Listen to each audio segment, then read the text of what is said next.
Welcome to the Talkin VAWLS Network. My name is Boogie Bentley. Today, Tennessee going to be out on the practice field going through sort of a walkthrough time. And then tomorrow, orange and white game. Spring camp has come and gone. And look, going into the 2024 season, a lot of us are excited. A lot of us are looking at the beginning of the Nico era. We think he is going to take this team to the next level. And why would you not think he would be able to do that? We're talking about the #1 player 2 years ago, recruited by Josh Heupel. But we also went into spring camp with some question marks, right? Certain position groups, the left guard position, the secondary. What would the wide receiver room look like? Who's going to be the starter opposite of Brew McCoy and Squirrel White? We got some answers to that, and I'm starting to get a little excited about it. Where are you guys at? Coming out of spring camp, you know, I'm looking at this thing, I'm going, I think it's a 9 to 10 win football team. Coming out, I'm thinking 10 wins in college football playoff appearance. Am I looking too much into spring camp? You guys jump in the comment section. Where are you at? But I want to take a listen to J.D. Pickell. A lot of you guys sent me this video, said, Boogie, have you watched this yet? J.D. Pickell was in Knoxville, got to take in a practice. Going to listen to his opening comments and then kind of break down what he had to say in this video. But let's take a listen. I mean, we got out to Tennessee, and it was an absolute blast. I mean, we got to sit there for the entirety of practice, got to watch team periods, got to watch 7-on-7, got to look around the building. Like, the folks over at Tennessee were phenomenal to us. Bill Martin, the best in the business. And I think that's something you have to take note of here, right? Right out of the gate. You jump on the Talkin VAWLS Network. It's for the fans, by the fans. We're giving our opinions, our thoughts. None of us have taken in practice. Even the media. You go to VolQuest, go Vols 247. And I think, obviously, you guys know, I think VolQuest is the best in the business. They do a great job with their practice reports, but they have limited access. They usually get to see stretching. They get to see some routes on air, maybe some individual drills. But hearing JD say, I got to go to Knoxville. I took in a full practice. I got to see the team periods. I got to see everything. That gives you more of a glimpse of what this football team is about. I know Pancakes and Bacon also have access to practice. They put out some reports on that. That's when I start to get excited. When you're watching team periods, 11 on 11, good on good, and you're walking away with some of the things that J.D. Pickell has to say, that excites me about this football team going into 2024. Let's hear a little bit more, and then we're going to break it down. couple of takeaways from that practice. The first thing for me, whenever I get to watch a practice like that, I'm always curious about, you know, the vibe and the tempo. And those are things that, you know, you can't really quantify. But watching this practice, I think the best way to put it for me was it looked like a year 4 practice. Like, it looked like a team that knew their operation. They knew what they were supposed to do. They were running from drill to drill. It wasn't a whole lot of, hey, where am I supposed to be at? We got guys in the wrong drill. We got guys doing the wrong thing. Like, it was a crisp operation. And also, there was some pretty good competitive juice now. During those team periods, you saw guys battling, saw guys going back and forth. And it's one thing to do that on the first day of spring practice. Y'all, they're in double digits right now. They have the spring game coming up this Saturday. They got the light at the end of the tunnel. Because if you're a college football player going through those 15 practices, man, that's a grind. It's an absolute grind. So it's very easy for your energy and your effort to kind of take a little dip, and maybe you take a practice a little bit less intensely as the other ones before. Not as much to get excited about. That was not the vibe I got from that practice, and Josh Heupel said as much when we got. We're going to go through and we're going to break down J.D. Pickell's statements, comments about practice. That right there excites me. It looks like a year 4 practice. It should look like a year 4 practice. You got a lot of veteran leadership on this team. You got guys like Dylan Sampson. Then you've got a young leader in Nico. We'll get to him in just a minute. But that excites me to hear. The competitive juices, right? You're going out there, you're fighting, you're competing. As Josh Heupel would say, straining and competing. We've heard multiple times that the coaches are having to dial Edwin Spillman back. That linebacker room is violent. They are hostile. They like to hit. They like to be aggressive. You can't teach that. That's something that comes natural, and Edwin Spillman has that. But I like those opening comments from JD. We're going to get into some of the other things he talks about throughout that video, how we feel about him. But as always, I need you guys to do me a favor. Smash the thumbs up just below the video. Quick, free, easy. It helps the channel. I would greatly appreciate it. Also, if you're new to the Talkin VAWLS Network, welcome. We're not experts here. We're not media. Like I said at the top of the show, this channel is for the fans, by the fans. Sometimes we react emotionally. Sometimes we overthink. We're going to speculate. We're going to talk about rumors. That's what we do. This is what the Talkin VAWLS Network is all about. If you like it, make sure you subscribe, click that bell for notifications.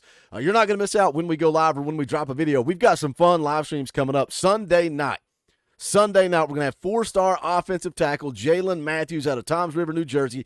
He came to us, and I want to come on the show, hang out with the Talkin VAWLS family. We're going to do that Sunday night, 7 p.m. Eastern time. He's in Knoxville this weekend for the orange and white game, so we will recap that visit. Next Wednesday, we'll be joined by Vols defensive lineman Jamal Wallace, also in town this weekend, finishing up his stuff out there in JUCO, and then he's going to roll into Knoxville, but he is going to be here this weekend, going to recap his visit on Wednesday. All right, let's get into it. Let's talk about some of the comments JD made as he's talking about practice. He opened with the tight end room. Kind of surprised me. But then even further, first name out of his mouth, Holden Stace. Talked about his size, talked about him being a matchup problem for linebackers. You know, he's big, he's physical, going to be good in the run game, but also the passing game. You would expect the next name out of his mouth would be Ethan Davis. Didn't even mention Ethan Davis. And I think we've got a sleeper, and we talked about this in a previous live stream. Miles Kitzelman, tight end that transferred in from Alabama, thought he was just a warm body, a depth piece. He's getting some good praise from not only this coaching staff, but also guys that are going in and witnessing him in practice, not only as a blocker, but his ability to go out and catch passes. You know, Alabama utilized him mainly as a run blocker, but there's more to him than that. So that gives me confidence in that tight end room, which was also kind of a question, right? Particularly before you added any depth via the portal. But we thought Holden Stace could be good. I think Ethan Davis can be electric. I think he can be really good. We've seen flashes of him when healthy, but also just hearing that Miles Kitzelman is coming along and looks like he belongs in this offense, that gives you 3 solid bodies, a little bit more depth than maybe we thought we had. Big question mark going into spring camp 2024 was that outside wide receiver, right? We know we've got Brew. He's going to hopefully be back to 100%, and we know who he is. We know who Squirrel White is, but it's who's going to be that third receiver. We just need that one guy. Well, guess what? We got 2 guys. JD talked about the wide receiver room, and the statement out of his mouth is Tennessee's got 4 different wide receivers that could start anywhere in the country. I'll say that again. 4 wide receivers that could start anywhere in the country. What's the first name out of his mouth? Is it Brew McCoy? Is it Squirrel White? The guys we know we can rely on? No. The first 2 names he mentions are Dante Thornton and Chris Brazzell, talking about their size, their ability to make plays. Dante Thornton caught the deep ball from Nico. We've seen it all over Twitter. I think that may be one of the plays that JD was referencing, but calls these guys legitimate dudes that could start anywhere in the country. Look, we know what we're getting with Brew McCoy. We know what we're getting with Squirrel White. And something that JD brought up was last year, the lack of production, pass catching after Squirrel White. Squirrel had 65 catches on the year. The next highest pass catcher was Ramel Keaton with 35. And when you're able to cue on Squirrel and shut him down, gets a little bit more difficult. But when you've got guys like Dante Thornton, and again, guys, you know, we got to see it in the games. I know that, obviously, but it's exciting to hear that he's getting it, that he's more comfortable, he's more confident, he's grasping the offense. The move from the inside to the outside is really helping him in this offense. And then to hear that Chris Brazzell is coming in, struggled a little bit early with drops, but it sounds like he's cleaned all that up. 4 legitimate dudes in that wide receiver room. And then, of course, you're going to talk about the young guys. He mentioned Mike Matthews, didn't say anything about Braylon Staley, but I think Braylon Staley is a guy that's going to be able to make plays for this football team. I'd say we're probably going to see a couple of guys enter the portal because you've got so much talent in that wide receiver room. But the young guys he mentioned, Mike Matthews, also mentioned Boo Carter. He talked about, I thought this was a funny quote. He said, older guys and leaders don't waste their time with guys that can't play ball. Young guys like Mike Matthews. And he said, you know, Mike Matthews always getting coached up, getting mentored by guys like Squirrel White. We've heard about Nico in practice, mentoring, you know, always going, teaching, coaching, having conversations with his wide receivers. And then he talked about Nico. And, you know, Nico is who he is, right? Like, I think most of us now have bought in. We're all in. We're pushing all our chips in on Nico Iamaleava. He talked about him being very engaged in practice.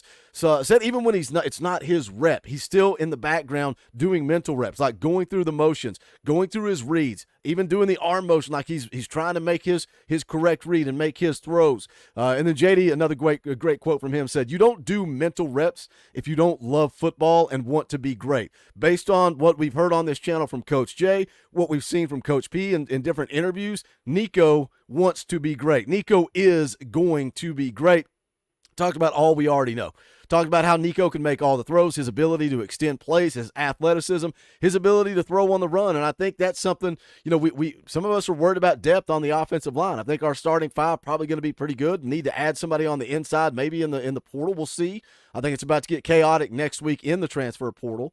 But Nico gives you that wild card, right? We saw it in the Iowa game. When Nico's out there with basically the second string offensive line, he still rushed for 3 touchdowns. He was still 100% in the red zone. Would that have been the case with Joe? I don't think so. They have 2 completely different skill sets. Nico's elusiveness, Nico's ability to go out and play backyard football. We've seen that. We saw it in the UConn game. We saw it in the spring game last year. His ability to improvise and make plays is second to none, and he is who we thought he was. And we're going to find that out once we roll in to fall. Well, I think we're going to see just how special Nico Iamaleava is. JD really didn't get into the defense. He did talk a little bit about the defensive line, but I think this secondary unit has looked pretty solid. I think we got a great group of linebackers. I think this defense takes another step in 2024. Are we going to see that elite level defense Josh Heupel has talked about with a 2022 offense, or is this offense going to be even better? Jump into the comment section. Let me know your thoughts. Where are you at now? Where were you at going into the spring? Where are you at coming out of spring? How good is this football team? Am I putting too much on spring camp? Maybe, maybe not. I'm excited. I think this football team has an opportunity to make a college football playoff run. That is going to do it for this one. Do me a favor, guys, and hit that thumbs up on the way out the door. Go check out the Talkin VAWLS merch. You can go to bonfire.com/store/Talkin VAWLS. We got logo shirts, brand new Knoxville, Tennessee shirts, Buck Fama, FUGA, whatever you want. The link is also in the description down below. Also, thank you to the members of the channel. I mean that. I appreciate you guys. I could not do this without your support financially, and those of you that donate every single month by hitting that join button, whether it's $1, $5, $10, some of you give $35 a month. I'm grateful. Could not do this without you. Think about hitting that join button. You get custom Talkin VAWLS emojis, access to fan call-in shows, all kinds of fun perks and benefits. But if you can't afford to give, don't ever feel the need to give. Hit the thumbs up because that's quick, free, and easy. Jump into the comment section. Let's talk some Tennessee football because this is the Talkin VAWLS Network. My name is Boogie Bentley. Go Big Orange.